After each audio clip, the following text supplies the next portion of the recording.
Selamat pagi, Bapak-bapak, Ibu-ibu, saudara-saudara, dan adik-adik pelajar semuanya. Om Swastiastu, Assalamualaikum warahmatullahi wabarakatuh. Salam sejahtera bagi kita semua. Salam kebajikan, namo buddhaya. Pertama-tama, perkenankan saya memperkenalkan diri.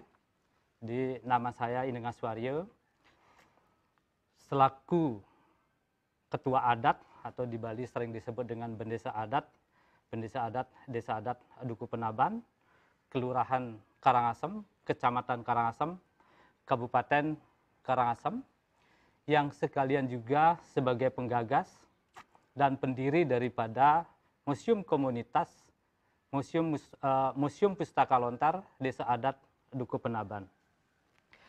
Pada kesempatan hari ini, di tengah pandemi COVID-19,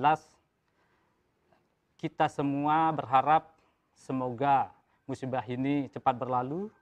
Kemudian tentu dalam hal ini kami mengingatkan untuk selalu mengikuti arahan dan instruksi daripada pemerintah demi keselamatan dan kesehatan kita semua. Di tengah semangat Hari Pendidikan Nasional, kami bersama Balai Pelestarian Nilai Budaya Bali melaksanakan daring tentang bagaimana merawat lontar, khususnya di Museum Pustaka Lontar Duku Penaban. Kesempatan ini kami berharap sebagai pengisi waktu di tengah pandemi coronavirus 19 pada saat ini, sehingga waktu kita di rumah tidak membosankan, lalu kemudian juga kita ambil sebuah hikmah positifnya bahwa virus corona 19 ini ya, jadi bisa kita ambil positifnya dengan kembali mencoba untuk mengecek aset yang kita miliki, dalam hal ini adalah lontar. Bapak Ibu sekalian dan adik-adik semuanya, jadi saya berkeyakinan bahwa semua yang memiliki lontar, ya, jadi utamanya bagi bapak-bapak semua, mungkin sudah melaksanakan perawatan lontar, tetapi apa yang kami sampaikan barangkali bisa juga dijadikan sebagai referensi atau perbandingan di dalam apa yang sudah dilakukan dengan apa yang kami lakukan di Museum Pustaka Lontar Duku Penaban ini.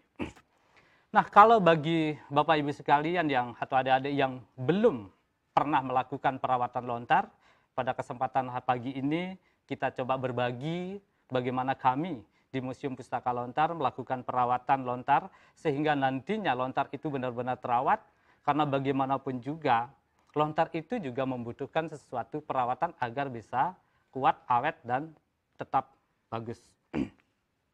Nah, namun sebelum kita melanjutkan bagaimana caranya nanti akan merawat lontar, yang akan kami coba bagi pengalaman kami di Museum Pustaka Lontar, kami akan memperkenalkan sedikit tentang apa itu lontar, walaupun saya berkeyakinan bahwa semua juga sudah mengenal lontar.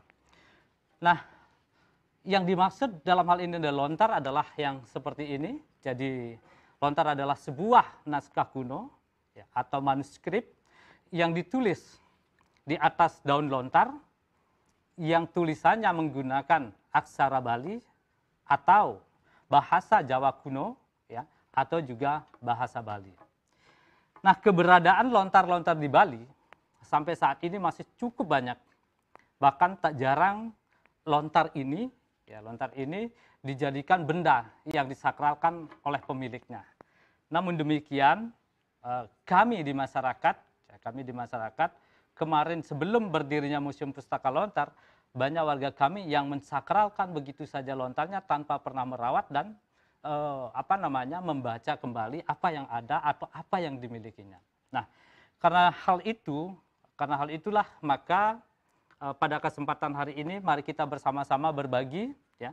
Jadi nantinya setelah kita berbagi, barangkali Bapak Ibu sekalian bisa mempraktekkan di rumah, dan bila saja atau bila mana nanti memang memerlukan bantuan kami juga siap untuk membantu sepanjang yang bisa kami lakukan.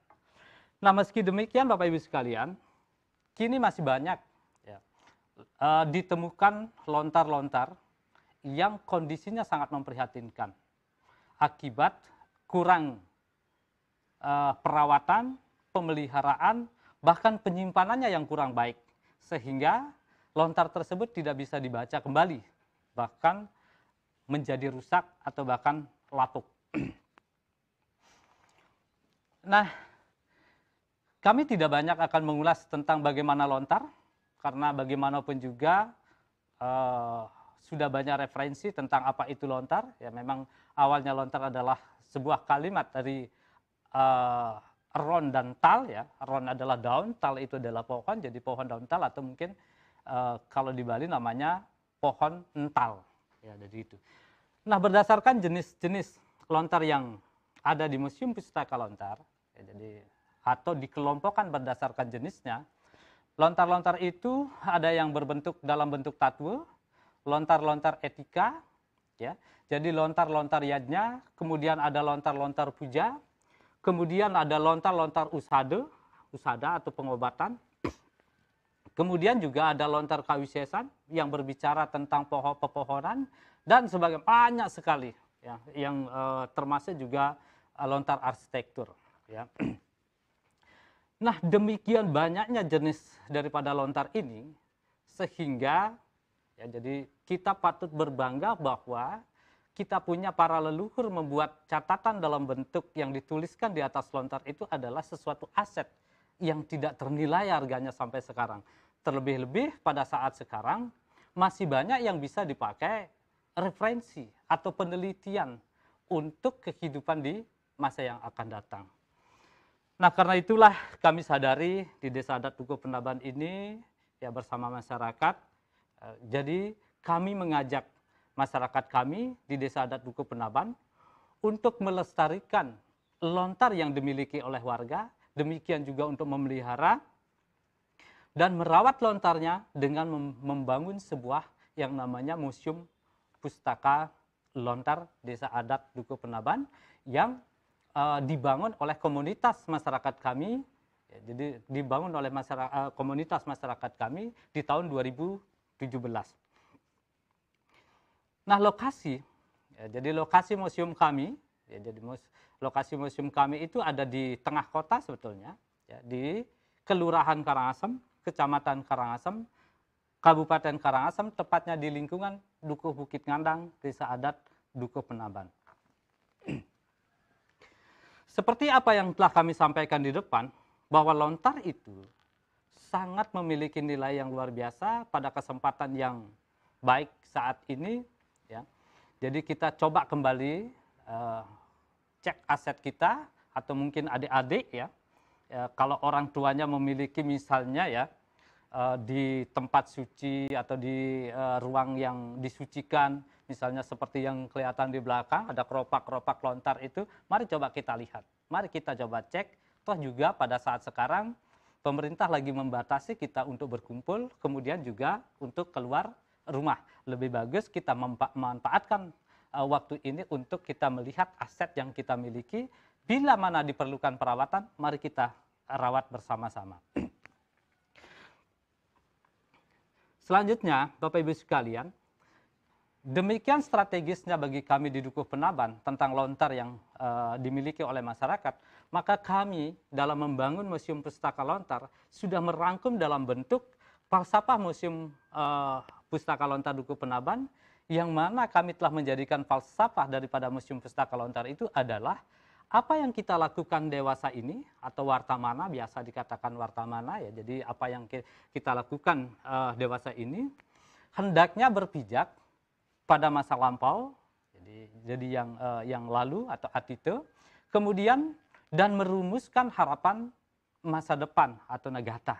Ya, jadi hal ini yang telah menjadi roh atau falsafah kami di Museum Pustaka Lontar. Kenapa? Karena lontar sampai hari ini pun, ya, sampai hari ini pun masih sangat relevan dan masih sangat banyak, karena isi yang ada di dalamnya banyak mengandung atau menorehkan ilmu pengetahuan yang tidak dimakan oleh zaman.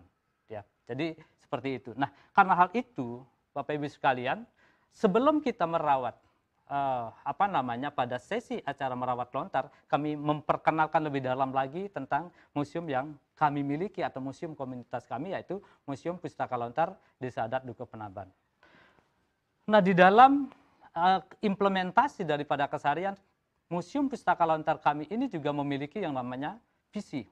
Ya, jadi visi daripada Museum Pustaka Lontar adalah menjadikan pusat pencapaian atau Center of Excellence dalam pelestarian warisan budaya lontar berbasis masyarakat. Nah, karena ini kita melakukan pemberdayaan, kita membangun dari masyarakat kita sendiri.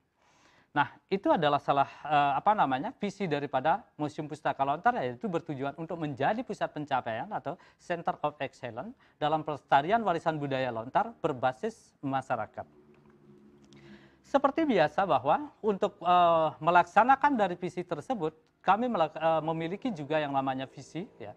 Jadi misi daripada Museum Pustaka Lontar Dukuh Penaban adalah yang pertama kita bagi menjadi 7. Ya. Jadi yang pertama adalah sebagai pelestarian warisan budaya lontar.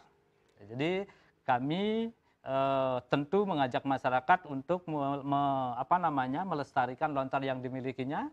Lalu yang kedua juga melakukan sebuah pengarsipan pengetahuan lokal, karena di dalam lontar ini sendiri banyak mengandung ilmu pengetahuan.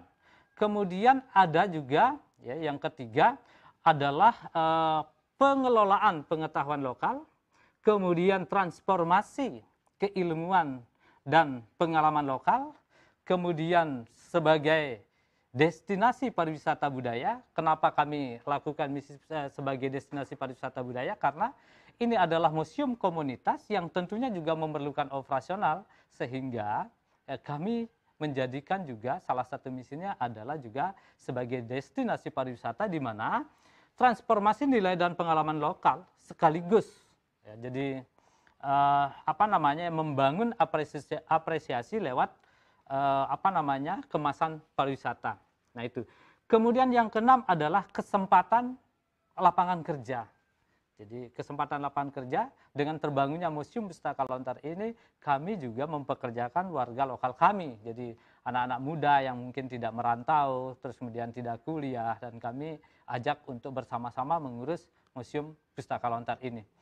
Lalu yang selanjutnya adalah sebagai nilai ekonomi dan kualitas hidup di itu yang menjadi misi kami. Ada 7 misi. Ya. Jadi sampai dengan saat ini, setelah berjalan 2 tahun sebelum adanya COVID-19, sebetulnya museum kami cukup membanggakan. Ya. Jadi banyak juga pengunjung dan banyak juga orang memberikan apresiasi, karena memang barangkali Museum Pustaka Lontar ini adalah satu-satunya museum komunitas atau museum yang dibangun oleh komunitas masyarakat desa adat di Bali. Nah, karena hal itu tentu banyak orang juga yang ikut memberikan support, motivasi, dan juga membantu kami di dalam membangun Museum Pustaka Lontar ini. Selain itu jadi dimensi daripada fungsi Museum Pustaka Lontar yang termasuk di dalamnya juga adalah kami rangkum dari sebuah fungsi lontar itu sendiri, yaitu satu sebagai sarana pemberdayaan masyarakat. Lalu yang kedua sebagai ruang apresiasi dan ekspresi budaya. Kemudian yang ketiga adalah destinasi wisata budaya. Lalu kemudian arena pengembangan seni dan kreativitas. Yang selanjutnya adalah sebagai wahana pemeliharaan warisan budaya. Lalu selanjutnya juga sebagai wahana pelestarian warisan budaya. Lalu sebagai juga ruang penguatan identitas budaya dan sarana pendidikan dan pembelajaran masyarakat. Nah, ini dimensi fungsi yang sesungguhnya juga kami ini rangkum melihat daripada fungsi daripada lontar itu sendiri. Nah, kemudian di dalam kami melakukan sebuah kegiatan atau melakukan sebuah model kerja. Jadi model kerja yang kita lakukan adalah model kerja jaringan. Jadi ada yang bersifat upaya kolektif berbasis masyarakat dan partisipatif. Sementara yang berbasis kolektif itu dilaksanakan oleh masyarakat, lalu kemudian yang bersifat partisipatif itu banyak dibantu oleh para budayawan dan ahli lontar, kemudian kurator luar dan dalam negeri, ada juga pemerintahan, akademisi dan peneliti, ada juga arsitek, ada ahli komunikasi, dan banyak sekali yang mau melibatkan diri di dalam memajukan daripada Museum Pustaka Lontar atau museum komunitas yang kami miliki. Nah, karena hal itu Bapak Ibu sekalian, melihat strategisnya lontar itu, jadi maka sangat penting untuk kita merawat lontar itu agar menjadi satu sebagai warisan budaya, yang kedua juga tetap bisa dilakukan sebagai bentuk pembelajaran, ya, jadi bentuk pembelajaran, lalu kemudian juga bisa dilakukan untuk diteliti dari isi-isi lontar tersebut. Nah, namun demikian di dalam masyarakat saat sekarang, khususnya kami melakukan sebuah eksperimen di di wilayah kami di Desa Adat Dukuh Penaban ini, ternyata banyak masyarakat kami itu yang mensakralkan lontarnya, yang tentunya mereka sendiri pada saat itu ya, pada saat belum bangunnya Museum Pustaka Lontar ini, mereka hanya memberikan, atau istilah di Bali mantenin saja ya, diberikan banten, diupacarai saja tanpa pernah dicek keberadaan lontar itu sendiri ataupun coba untuk dibaca. Namun setelah kami telusuri lebih dalam, ternyata ada semacam ya tradisi yang perlu dilakukan sebuah dobrakan, yaitu bahwa lontar itu patut disakralkan manakala memang lontar itu setelah kita ketahui isinya, kemudian kita anggap bahwa itu penting dan sangat penting, mungkin itu juga bisa dilakukan pensakralannya. Namun ada lontar-lontar yang memang harus isinya itu diberikan masyarakat atau dibagi masyarakat. Nah, karena itulah kami di Museum Pustaka Lontar, jadi tidak ada yang lontar yang disakralkan tidak melalui sebuah proses pembacaan atau mungkin untuk diketahui isinya lebih dahulu. Nah, karena hal itu Bapak Ibu sekalian, pada kesempatan pagi ini mari kita berbagi pengalaman ya. Jadi berbagi pengalaman untuk merawat lontar secara sederhana di rumah ya. Kemudian juga apabila nanti menemukan persoalan, misalnya keluarga kita memiliki lontar tetapi kita tidak pernah membaca karena kita tidak bisa membaca, atau bisa membaca tapi tidak bisa mengerti artinya, atau sama sekali kita tidak bisa bagaimana harus memperlakukan lontar itu, maka bisa berkonsultasi dengan kami di Museum Pustaka Lontar, karena kami telah membuka pelayanan yang namanya klinik lontar. Ya, jadi klinik lontar inilah yang akan menjawab semua kendala dalam tanda kutip yang terbatas, ya, yang berkaitan dengan lontar seperti apa yang kami sampaikan di depan tadi. Karena banyak orang malu memiliki lontar, tidak bisa membaca, kemudian takut menurunkan, bersembunyi di balik kata sakral, tetapi sesungguhnya masyarakat pada waktu kami sebelum membangun museum itu sebetulnya juga tidak bisa membaca, dan termasuk saya sendiri juga baru mulai juga belajar untuk memperdalam yang namanya lontar itu sendiri. Nah, karena lontar ini memiliki nilai yang tidak sedikit nilai harganya ya, jadi luar biasa, maka mari kita bersama-sama rawat nilai kita dengan coba kita membuka-buka kembali atau melihat di ruangan suci barangkali, atau karena ditempatkan di tempat yang sangat disucikan ya, jadi sehingga kita mampu untuk melakukan sebuah perawatan lontar itu sendiri. Jadi Bapak Ibu sekalian, sebelum kita melakukan perawatan lontar, maka ada beberapa peralatan yang perlu dipersiapkan. Ya, jadi di antaranya adalah mungkin kami akan langsung coba praktekkan. Jadi kami ambil juga dulu alas ya. Jadi ini adalah satu alas koran, bisa dipakai karena koran ini terkenal dengan daya serap cairan itu tinggi. Nah, yang pertama ya, jadi Yang pertama kita mempersiapkan masker. Nah, terlebih saat sekarang pandemi ini masker menjadi barang yang sangat bernilai. Tetapi pada saat kita merawat lontar itu, kenapa harus menggunakan masker? Karena pada lontar-lontar yang lama tidak pernah dirawat itu juga banyak yang ada unsur debu-debu halus sehingga tidak akan mengganggu pernapasan kita.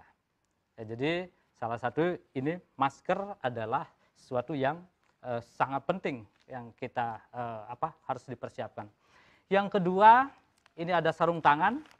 Ya, jadi ini ada sarung tangan yang perlu kita persiapkan juga. Kenapa kita harus mempersiapkan sarung tangan?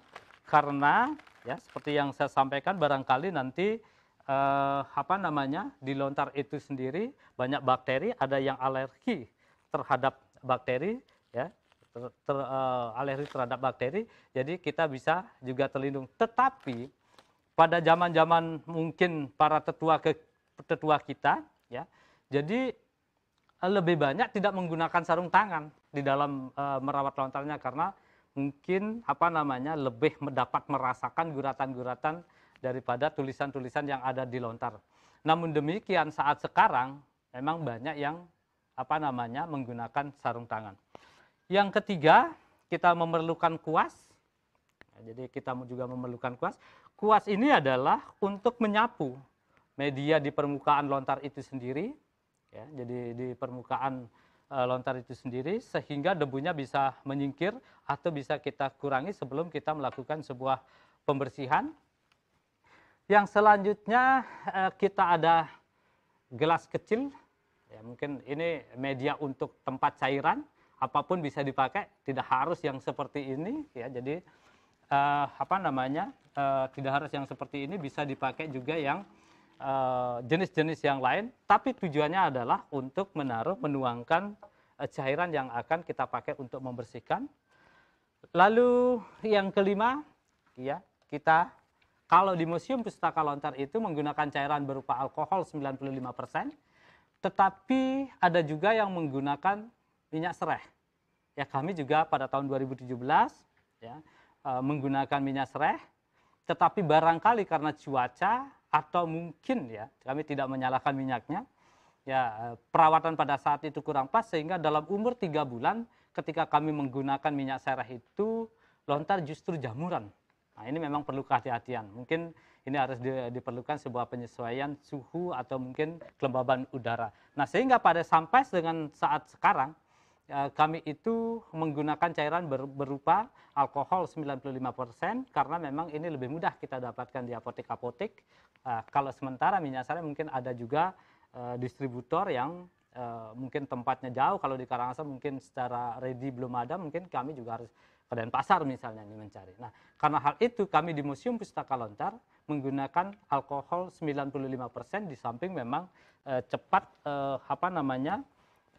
keringnya. Ya, jadi cepat keringnya. Selanjutnya kami ada lap. Ya, jadi lap ini ada 2, bisa dipakai tisu juga. Ya, jadi lap dari kain dan tisu.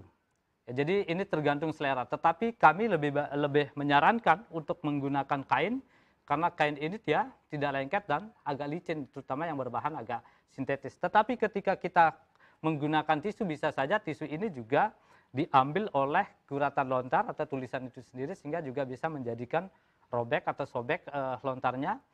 Terlebih kalau kita menggunakan juga yang namanya kapas, ya. Jadi kita menggunakan kapas. Lalu kemudian kita persiapkan juga kemiri. Ya, jadi ini adalah kemiri. Ketika kita selesai membersihkan lontar dengan cairan, itu cenderung kadang-kadang lontarnya kembali normal atau mungkin tulisannya agak tidak bisa terbaca sehingga kita perlu hitamkan kembali untuk memperjelas daripada tulisan yang ada di lontar itu sendiri. Nah, ini kita pakai kemiri. Nah, kemudian yang selanjutnya kita pakai benang, persiapkan juga benang. Kenapa kita harus mempersiapkan benang? Manakala seandainya nanti, ya, jadi seandainya nanti kita temukan tali lontar sudah usang seperti ini, kita perlu melakukan pergantian. Ya, jadi agar talinya nanti ketika ini putus, lontarnya berantakan, nanti mencarikan halamannya juga menjadi susah, ya, jadi menjadi susah. Sehingga kita juga harus tetap mempersiapkan benang, mengantisipasi ketika memang talinya itu sudah patut untuk dibersihkan. Selanjutnya, ya, jadi selanjutnya kita coba menyiapkan juga uang kepeng atau apapun yang jelas ada seperti ini. Ini tujuannya adalah ketika kita menemukan lontar kita, misalnya ya jadi misalnya ini talinya belum ada penguncinya, ya, jadi seperti ini, mungkin kita bisa langsung menggunakan dengan cara seperti ini, ya, mengikatkan di di uang cap di talinya ini, lalu kemudian kita bisa merawat lontarnya atau dengan melakukan pengikatan lontar sehingga ini akan menjadi lebih bagus ketika misalnya ini ditaruh uang kepengnya. Nah ini, jadi itu fungsi daripada uang kepeng. Selanjutnya, ya, jadi selanjutnya ada gunting yang kita memang perlu dipersiapkan. Tentu ya gunting kita untuk memotong. Satu, memotong mungkin media-media tali dan sebagainya. Ya, yang lain juga kita memerlukan yang namanya kertas label. Ya, jadi kertas label ya kita ini. Tujuan daripada kertas label, manakala lontar Bapak Ibu sekalian, misalnya belum ada labelin, ya, jadi belum ada untuk diidentifikasi, belum teridentifikasi, kita coba pada saat melakukan perawatan, kita cek apa bagaimana, lalu kemudian kita bisa memberikan penomoran sehingga nanti ketika yang memiliki banyak lontar tidak bingung mencari, harus mengebur lontar-lontarnya untuk mencari salah satu naskah. Tinggal nanti kita memberikan kode ataupun angka sehingga nanti ketika diperlukan tinggal mengambil berdasarkan nomor urutnya. Nah, ini fungsi daripada label. Nah, sekarang Bapak Ibu sekalian, ya, jadi langkah yang selanjutnya adalah ketika kita melakukan perawatan lontar. Jadi kita pilah dulu. Ya, jadi kita memilih dulu lontar atau naskah lontar, mana yang baik, mana yang kurang baik. Jangan sampai kalau kita tidak merawat lontar kita akan terjadi seperti ini. Ya, jadi ini sudah memprihatinkan, ya. Termasuk juga misalnya lontar ini, ya. Salah satu medianya ini sudah dimakan rayap. Kalau ini tidak kita selamatkan, mungkin akan hancur dan lapuk. Ya, kita pilih dulu ya mana yang baik. Kalau kondisi lontar yang baik mungkin yang seperti ini. Jadi ini lontar yang masih bagus ya, jadi yang masih bagus. Jadi tulisannya juga masih kelihatan bagus ya. Jadi ini kalau perawatan yang bagus ini mungkin tidak akan terlalu lama ya. Tetapi penting juga setiap 6 bulan minimal sekali itu dilakukan pengecekan sehingga lontar kita benar-benar terawat.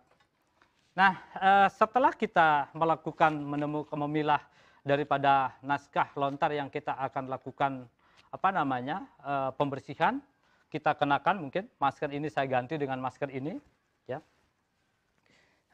Jadi kita akan mulai praktik.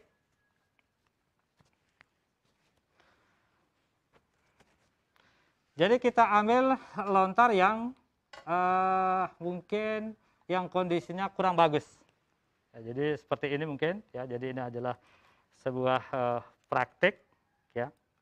Jadi kalau kita perlihatkan ya. Jadi kalau kita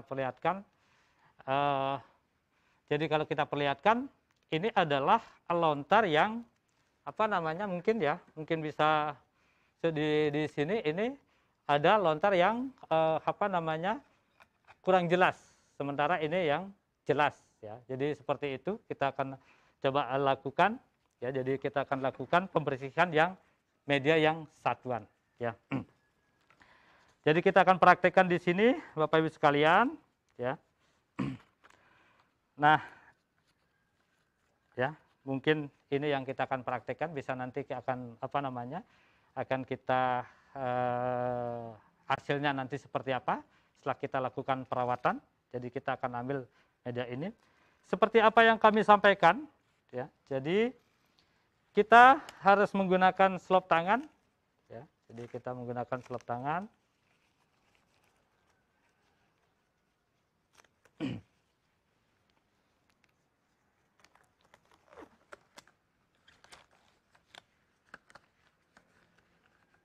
jadi sambil ini kita menggunakan apa namanya sarung tangan untuk kesehatan kita agar tidak apa namanya ini alergi.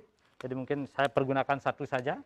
Ya, jadi kita akan pergunakan satu saja karena ini hanya sebagai sampel. Tapi nanti ketika apa namanya ketika nanti ingin belajar lebih dalam, bisa nanti kita setelah masa-masa sulit ini berakhir bisa nanti berkunjung ke Museum Pustaka Lontar, ya. Jadi Museum ke Pustaka Lontar untuk kita belajar bersama-sama. Nah, setelah kita menentukan naskah yang akan kita konservasi atau kita akan bersihkan, ya, jadi ketika kita akan bersihkan, jadi yang pertama kita ambil adalah, ya, jadi kuas. Ya. Jadi cara membersihkan lontar itu adalah ini ada lubang, ya, ini ada lubang. Jadi dari lubang ini ada tulisan ke kanan, kita geser ke kanan seperti ini. Jadi ya ini sampai kita angkat bersih, ya. Jadi ini kita sampai kita angkat bersih. Lalu selanjutnya kita juga yang dari kiri kita ke kiri, ya. Ini, ya, sampai benar-benar bersih, ya. Nah, lalu kemudian di sini kita tuangkan cairan alkoholnya. Ya. Ini alkohol juga berfungsi untuk membunuh bakteri-bakteri. Jadi untuk membunuh bakteri, lalu kemudian kita ambil kain, ya, kita ambil kain. Jadi kain ini apa namanya kita bisa basahi, ya, kita masukkan ke dalam cairan ini. Lalu kemudian sama seperti kita melakukan pembersihan dengan kuas, jadi yang kiri, ya, jadi yang kiri kita ke kiri, yang kanan ke kanan. Ya, jadi kita mulai dari yang kanan, yang ini, ya, sampai benar bersih. Lalu yang di sini, ya, ke kiri, ya, kita lakukan sederhana sekali. Ya, jadi sederhana sekali cara merawat lontar, membersihkan lontar ketika sudah kita lakukan kuas. Nah, ketika dia sudah kering seperti ini, bisa kembali untuk mempercepat proses. Bisa, nah coba kita pakai tisu untuk menyerapnya lebih cepat, ya. Jadi inilah salah satu kotoran yang ada di lontar ini sendiri, ya. Ya, jadi ini kalau ketika kita pakai seperti ini dia, ya. Nah, setelah kita bersihkan, kita sudah akan bisa melihat perbedaan antara yang sudah dibersihkan dengan yang belum dibersihkan, ya. Jadi ini tulisannya akan kelihatan jelas, kemudian yang ini yang belum, ya. Jadi kita lakukan seperti itu.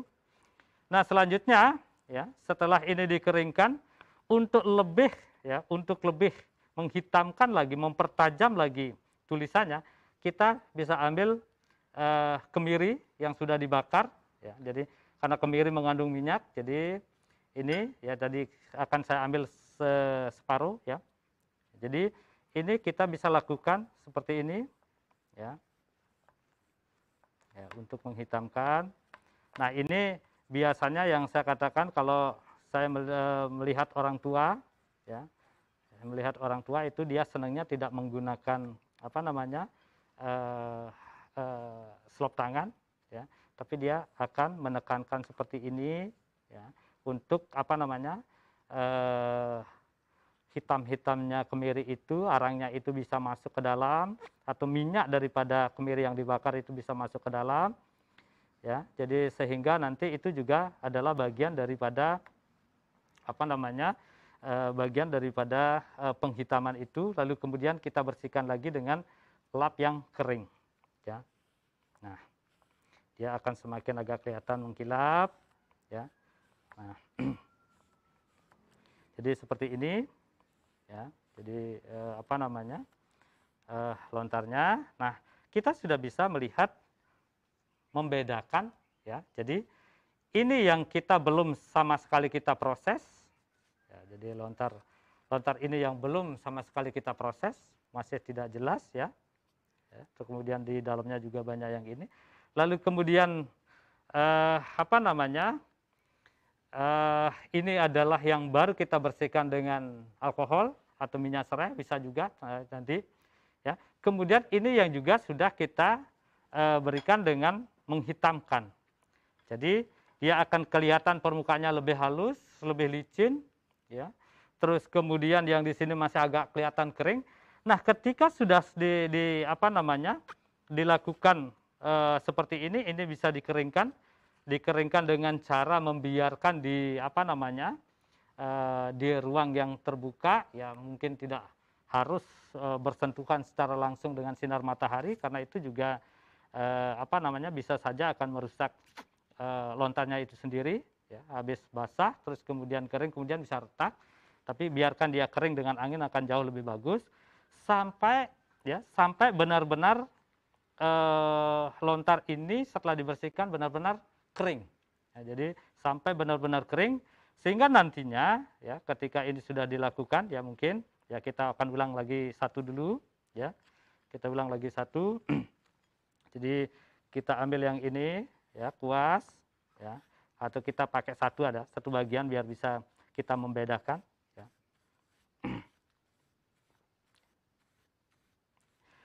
Nah, ketika kita bagi Bapak Ibu sekalian yang sudah, ya, jadi ini bagi Bapak Ibu sekalian yang sudah biasa dan sudah mengenal yang namanya aksara Bali, mungkin ini tali bisa dilepas karena nanti akan mudah mengurutkan halamannya. Tapi bagi adik-adik sekalian, bagi yang memang masih bingung-bingung, sebaiknya talinya dibiarkan atau diperpanjang lagi, ya, diperpanjang lagi sehingga nanti tidak sampai lontar itu kacau halamannya, ya.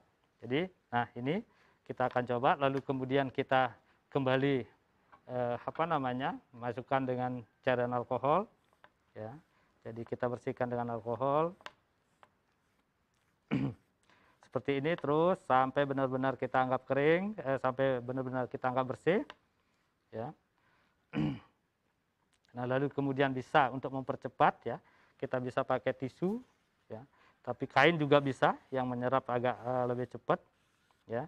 Jadi seperti ini, ya. Jadi ini adalah bagian yang kita sudah bisa melihat 4 bagian ini. Jadi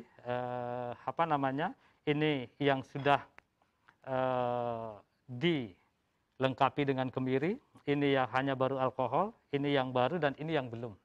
Ya, jadi inilah kenapa lontar itu perlu dirawat, untuk kita juga mengetahui isinya. Jangan sampai seperti ini nih, ini agak telat ini merawatnya, hancur dia gininya di dalam-dalamnya, ya. Ini seperti ini, dimakan rayap, terus kemudian macam-macam, ya. Ini kalau ini tidak segera diselamatkan, ya mungkin lontar kita akan lapuk, ya. Lalu kemudian kembali lagi kita lakukan penghitaman, ya. Kita lakukan penghitaman, ya.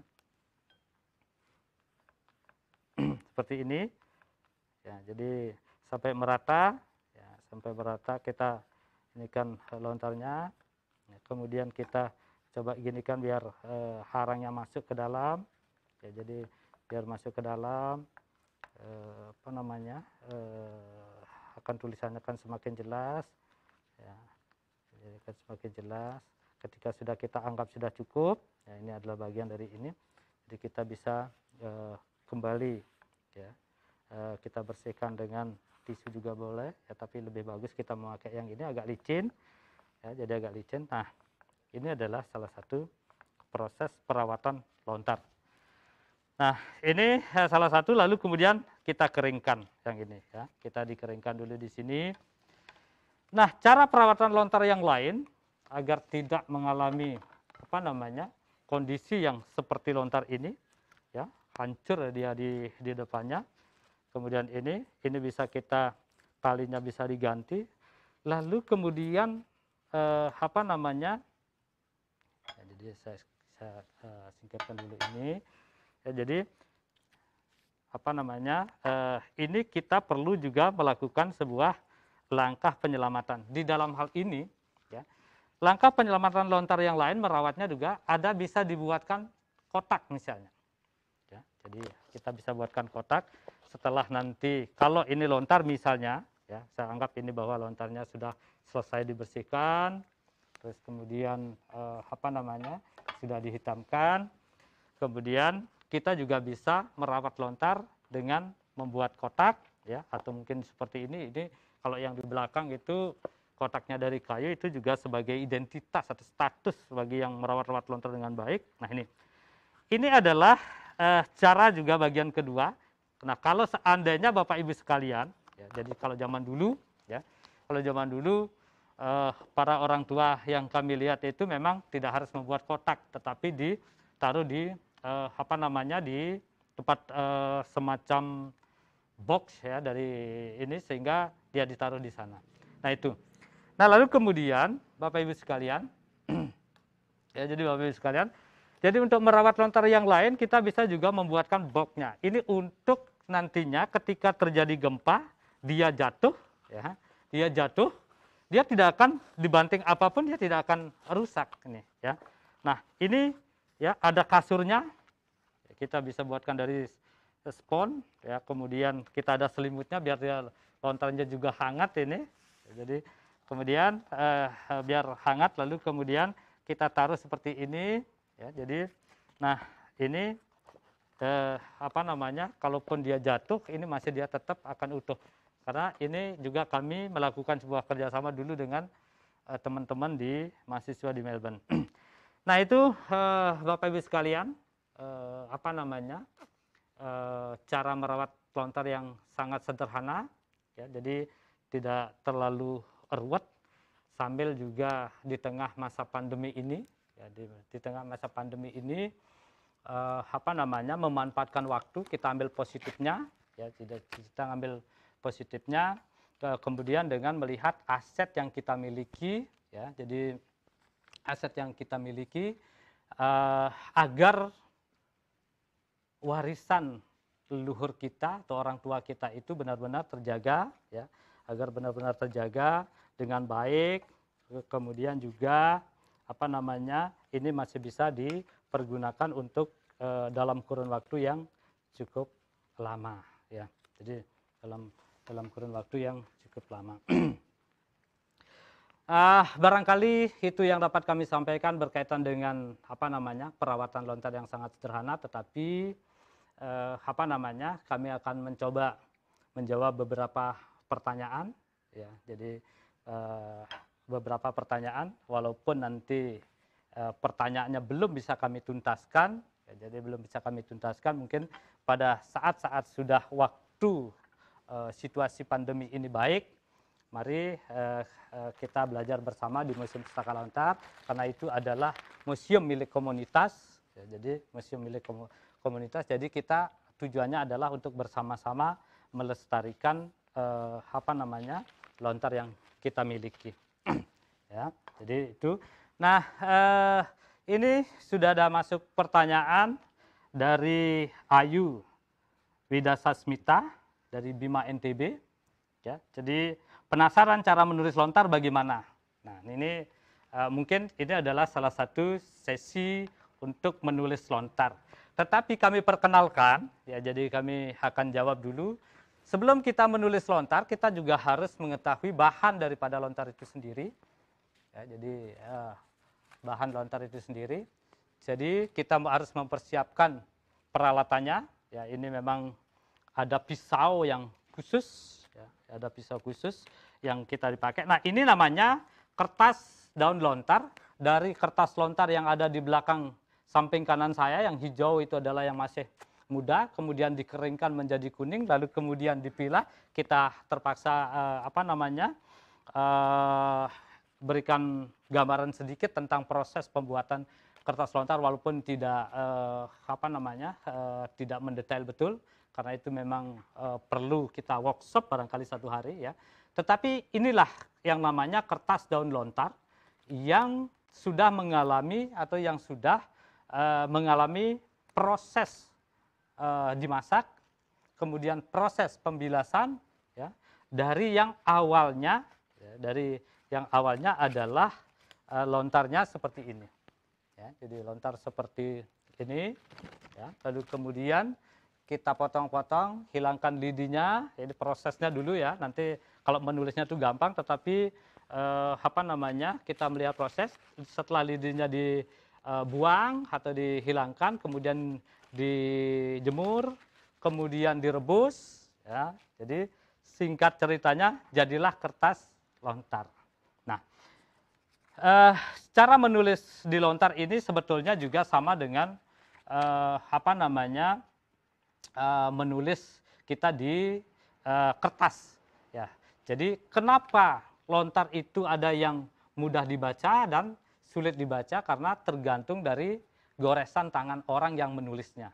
Ya, sama dengan tulisan Bapak Ibu sekalian yang ada di kertas, ada yang bagus, ada yang kurang bagus, ada yang rapi, ada yang tidak rapi. Namun bagi para penulis lontar yang memang profesinya seperti itu, tulisannya juga akan sangat bagus. Ya. Kemudian, nah ini kertas yang ini kita perlu mempersiapkan namanya pisau. Ya, jadi pisau ini namanya pengerupak. Ya, jadi ini pengerupak kita perlu persiapkan dulu, ya sama seperti itu. Setelah ini dipersiapkan kertasnya, pengerupaknya, lalu kemudian ada kemirinya, ya ini untuk menghitamkan. Kemudian ada tisunya, kuasnya, dan ada sebagainya. Ya, jadi ini. Nah kemudian cara menulisnya adalah biasanya, Bapak Ibu sekalian, ini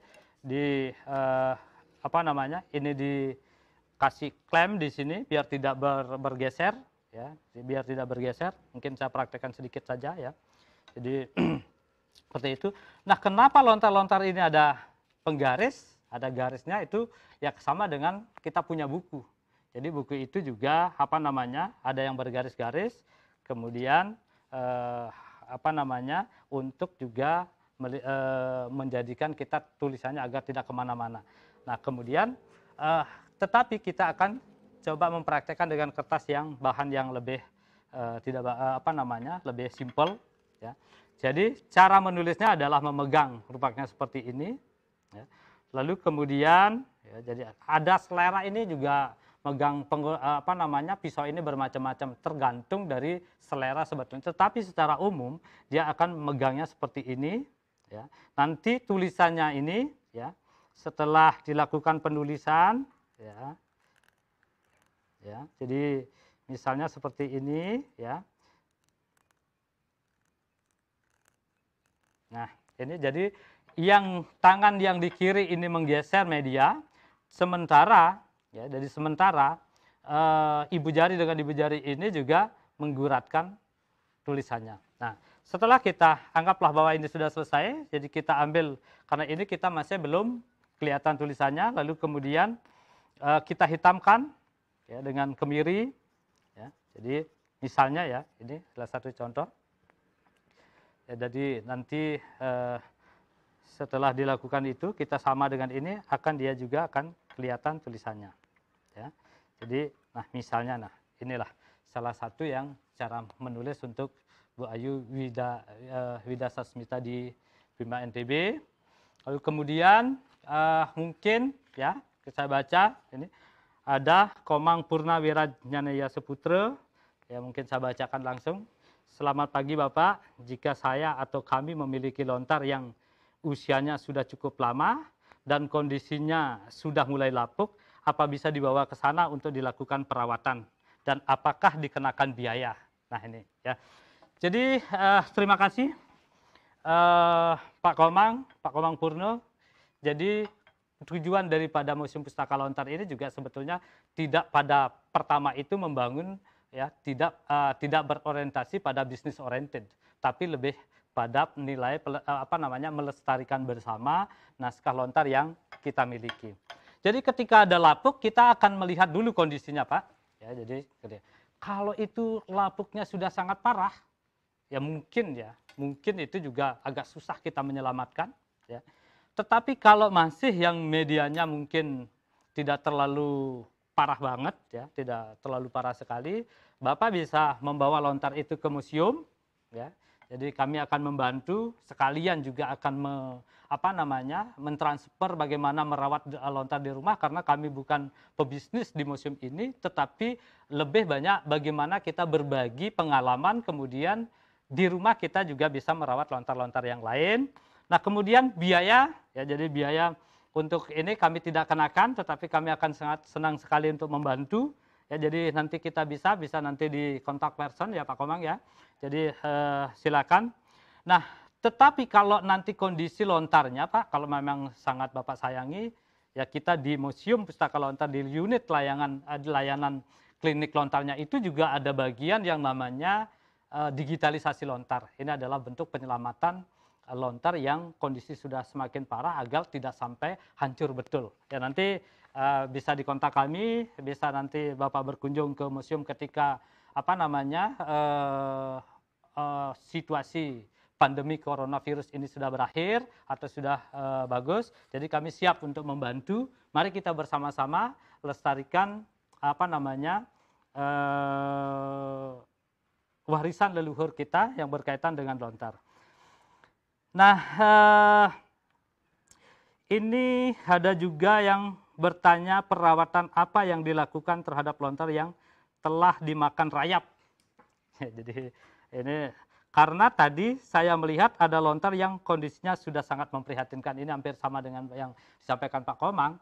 Langkah yang pertama ya untuk kondisi lontar yang seperti ini Bapak ya. Jadi Bapak Ibu ya, kondisinya ini sudah seperti ini, sudah sebagian yang hilang ya, sebagian hilang. Nah, langkah yang pertama kita tetap melakukan sebuah pembersihan. Ya, jadi kita tetap melakukan pembersihan, kemudian penghitaman seberapapun yang masih tersisa, maka kita lakukan penyelamatan dengan mendigitalisasinya. Ya, jadi biar ada yang tersisa, sehingga ketika sudah arsip digitalnya ada, maka siapa tahu nantinya ya, ada peneliti, ada yang ingin ini mencarikan sambungan-sambungan daripada apa yang tercantum di dalam lontar itu sendiri. Ya. Jadi kalau yang model yang seperti ini, Bapak ya, kami akan merekomendasi, jadi tetap melakukan perawatan secara manual berkaitan dengan pembersihan, setelah lakukan pembersihan penghitaman, lalu kemudian yang terakhirnya adalah kita digitalisasi. Ya karena ini kita semua di rumah Bapak, jadi kami tidak bisa menyampaikan bagaimana cara mendigitalnya, ya karena itu juga memerlukan banyak peralatan nanti, tapi kalau Bapak nanti ingin menyelamatkan karena sayang dengan lontarnya, bisa pada saat situasi sudah aman dibawa ke museum, ayo kita bersama-sama mendigitalisasi dulu, menyelamatkannya dengan mendigital, lalu kemudian kita cek kondisinya di dalam, lalu kemudian juga nanti kita lakukan perawatan dan kita bisa konsultasi karena kami juga banyak memiliki kurator-kurator yang memang sudah berpengalaman di bidang lontar, kemudian juga ada pengrajin, bahkan master lontarnya pun juga ada yang kami miliki, sehingga kita bisa bergabung bersama-sama. Jadi pada dasarnya Museum Pustaka Lontar ini adalah memiliki tujuan bersama-sama untuk melestarikan apa yang milik naskah lontar kita. Ini ada lagi dari Today Glory. Ya, selamat pagi Bapak, saya mau tanya, apa isi lontar sebatas bacaan doa dan apa fungsinya bagi kehidupan kita setelah kita bisa menguasai bacaan lontar. Nah, seperti apa yang saya sampaikan, ya, jadi yang kami di lontar telah kami rangkum, ya Today Glory. Jadi kami sudah menjadikan sebuah falsafah dalam lontar itu. Karena kenapa? Lontar itu sendiri tidak melulu yang isinya adalah bacaan doa, tetapi sebetulnya banyak ilmu pengetahuan. Contoh misalnya adalah lontar usado. Ini memang tidak akan henti-hentinya, ya. Kalau itu diteliti, kita implementasikan, setelah kita baca, kita aplikasikan, kita cari dan sebagainya, ini tidak akan pernah berakhir. Karena lontar seperti apa yang kami telah jelaskan, ya. Di depan tadi itu banyak jenisnya. Ada lontar yang bersifat doa atau puja, ada lontar usada, ada lontar tentang arsitektur atau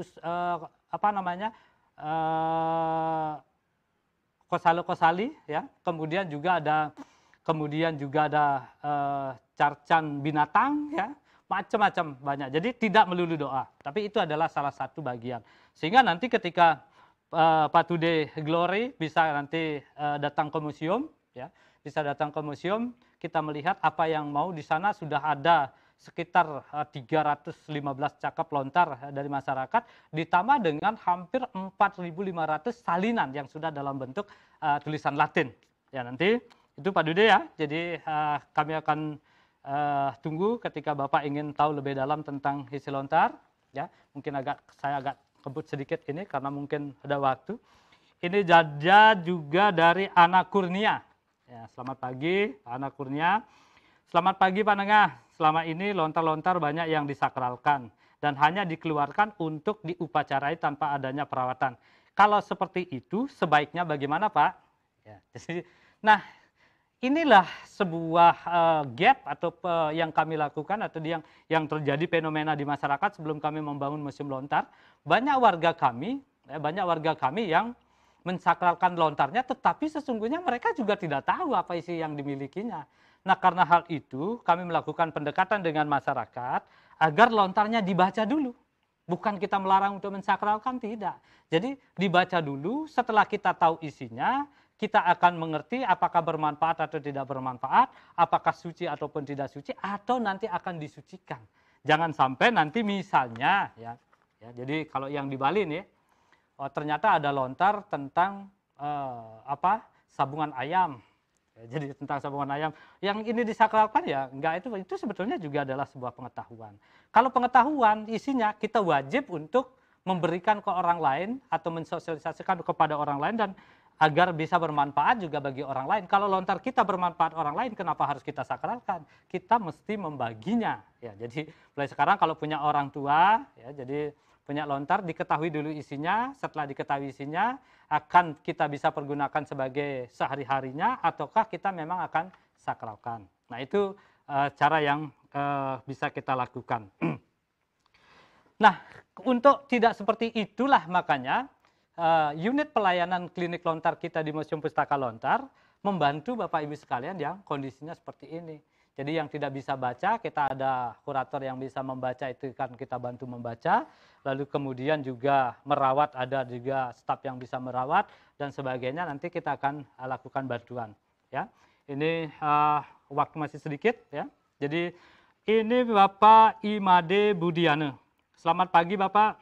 Jadi ingin bertanya, kalau misalkan lontarnya sudah terlanjur rusak, bagaimana langkah perawatannya? Ya, jadi rusaknya ini yang bagaimana dulu Pak? Ya, jadi mungkin nanti bisa Bapak kalau memiliki, ya bisa difoto dulu atau bisa kontak kita. Jadi kita bisa kalau lontarnya rusak misalnya, ya kami banyak memiliki ya mungkin ini ya. Nah ini adalah lontar yang Pak yang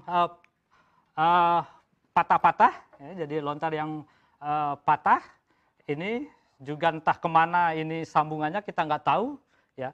Tetapi kalau masih ada, ya, coba kita juga lakukan seperti langkah yang di depan tadi, ya. Kita bersihkan dulu. Kalau sudah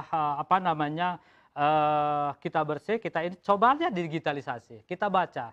Ya kalau ternyata sangat penting, digital aja dulu, ya. Dilakukan pemotretan, kemudian kita simpan. Nanti bisa aja siapa tahu karena lontar ini juga banyak yang duplikat-duplikatnya misalnya, karena media ini kan dulu kalau menurut pemahaman saya Pak, ya, jadi lontar ini kan sama dengan buku. Bisa saja buku ini ketika kami tidak bisa membeli buku menyalin, sehingga salinannya yang banyak, siapa tahu nanti ditemukan salinan lanjutan daripada lontar yang patah-patah seperti ini, ya.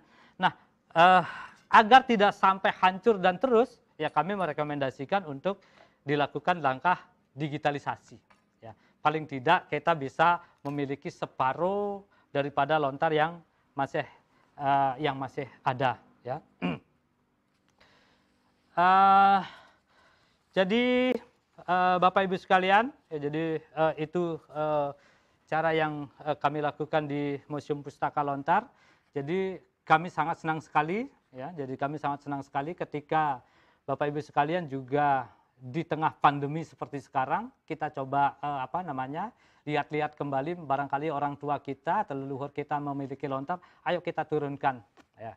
Jadi Museum Pustaka Lontar Dukuh Penaban siap membantu Bapak Ibu sekalian, baik nanti akan membacakan karena kami memiliki tim klinik lontar. Ya, jadi kenapa kami bangun klinik lontar, pada hakikatnya masalah yang kami temukan dengan warga kami sama, Pak. Jadi sama. Ya. Pertama banyak yang begitu saja mensakralkan, ya. Kemudian banyak juga yang hanya memberikan upakara tanpa pernah dilihat, lalu kemudian karena malu memiliki lontar tetapi tidak bisa membaca, kemudian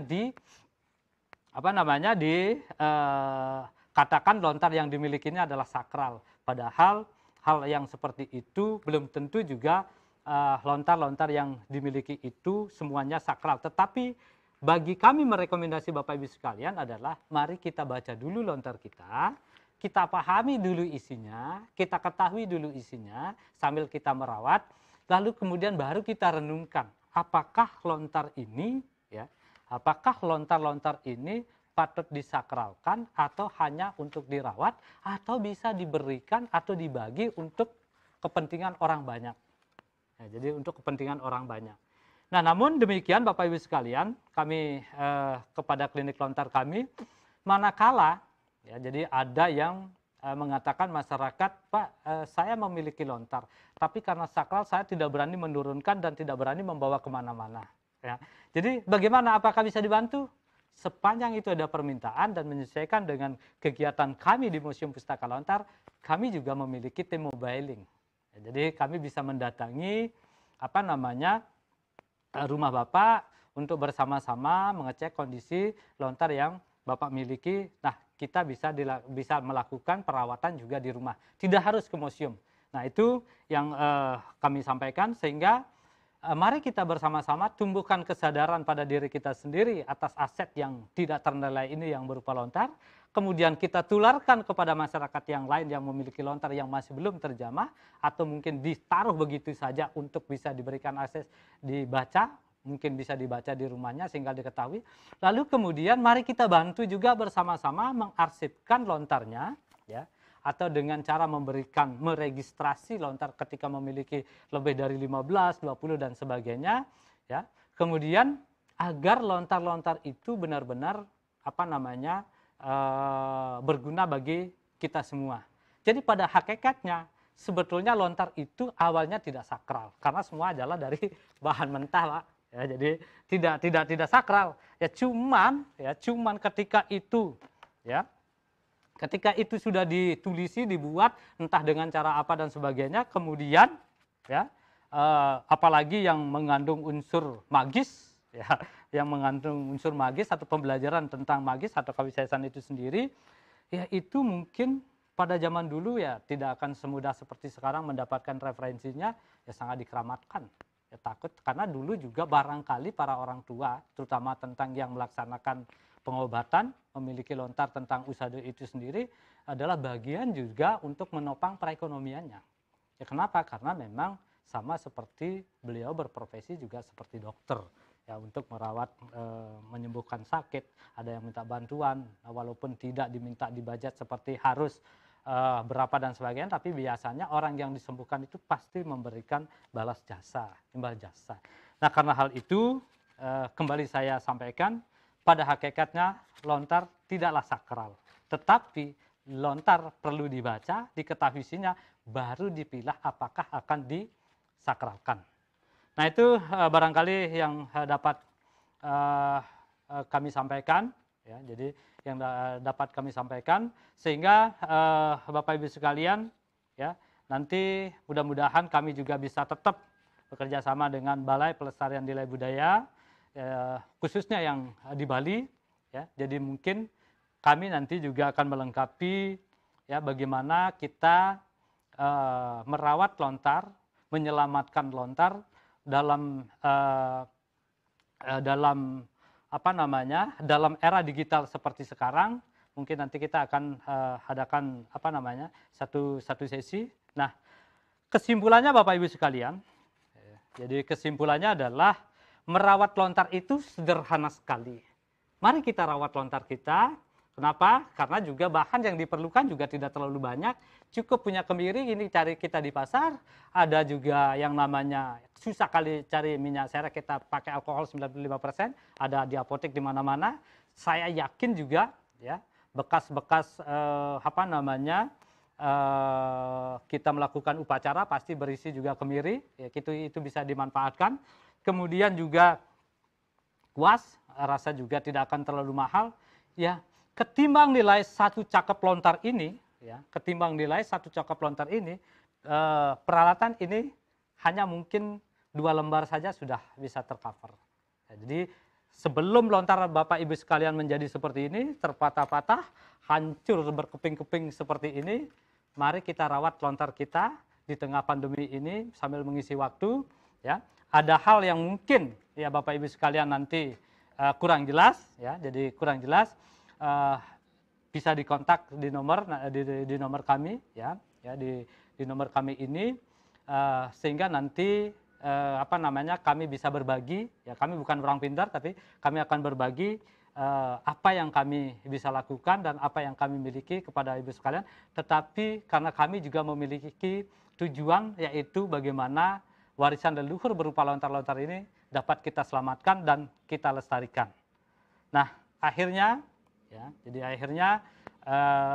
saya mohon diri, kalau ada yang kurang dan lebih, kami mohon maaf dan bisa menghubungi, dan akhirnya kami tutup dengan Parama Santi. Om Santi Santi Om. Assalamualaikum warahmatullahi wabarakatuh. Terima kasih.